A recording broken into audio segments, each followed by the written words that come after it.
In today's video, stuck in a pride parade, mystery solved, missed opportunities, and what some DL dudes do to deceive their delightfully devoted darlings.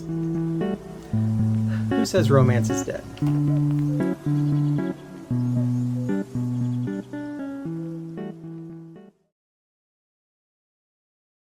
Hello, welcome to Confessions and Considerations. I'm your host, Callan, and we're celebrating Pride Month. Today in our video, we are giving you the opportunity to learn a little bit more about the LGBTQ experience, and this is a video series, part 1 of 2, possibly a third one. Layla, the producer, wants me to hold off on making those other videos until a few more submissions come in. If you feel anything is missing from these confessions and considerations about LGBTQ community, please feel free to share some of your own, especially if you have anything living in your closet. Time to let it out. Open up and send it in. The link to the form is below. Okay, so story number 1 today is Pride Parade Mystery. So this is sent in by FQ, who identifies as between the age of 51 and 64. And they write, "It was over a decade ago, and our group participated in the Chicago Pride Parade. We had a double-decker bus and was placed in the first 25% of all groups marching. I won't say what group we were to protect the innocent, but we were the reason why the rest of you behind us had to stop, and well, the reason why the entire parade shut down. Our bus died and no one knew how to get it started back up again. We apologize for blocking the parade route. Now that I've got that off my chest, I wish everyone a happy and safe Pride Month."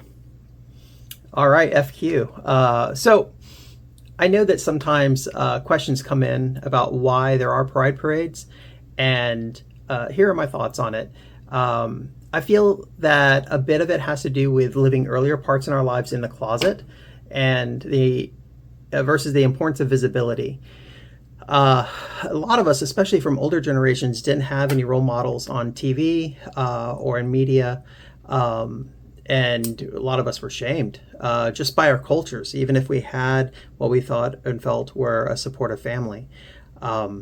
So the importance of visibility, not just to the public, but also to our family, our friends, our coworkers, all that is important to this community, but also to ourselves and each other's. For some of us, visibility is activism.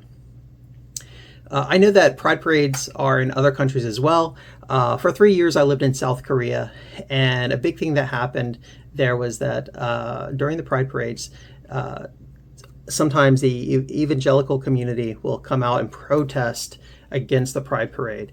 And one way, and this happened every year that I was there, I don't know if this is still commonplace, but one thing that happens is that sometimes the activists against the pride parade will lay down they'll go out into the street where the pride floats are coming down the street, and they will lay down to block the pride parade as either a sacrifice or as protest against the parade. And do you know what the performers do when that parade float stops? They dance and continue singing, and will continue doing that until almost as like a response to, they're there to share pride and to show. And if that's where the show is going to be, as opposed to going down the road, but will go happen there stationary on the road, then that's where it is. So and often this happens until law enforcement can convince the activists to get up and move out of the way. I can't imagine that is comfortable, and I'm sure it is very hot on that pavement. So sometimes it took hours. So yeah, anyway, that's my story from my experience at Pride Parades in South Korea. For any of you that do like to travel and love to go to Pride Parades, check out and see, get that passport ordered and book travel. Go and check it out, even if it's within the country that you're in. Anyway, happy Pride. Confession number 2 today, missed opportunities, submitted by Alan, who does not give their age. They write, "I dream about my first love all the time. I also keep seeing that face during sex, visiting places, and doing everyday errands. Everything reminds me of him. Although logically I know our relationship in life would not end well, I always feel like I should have stayed with him.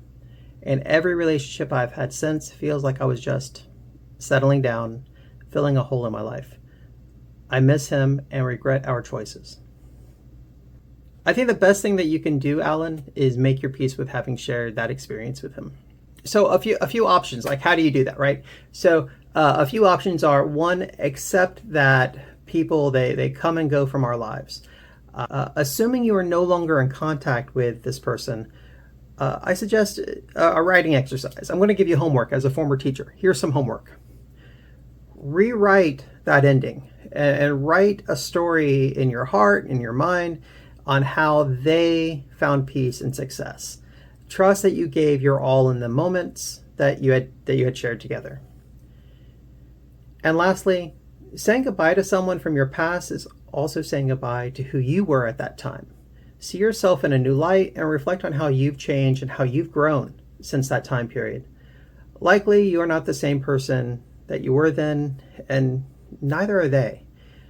I hope that gives you peace. So for this last one, I will tell you that it made me blush. So viewer discretion is advised. So this is titled, this is a consideration. This is titled, What Some DL Dudes Do to Deceive Their Delightfully Devoted Darlings. I'll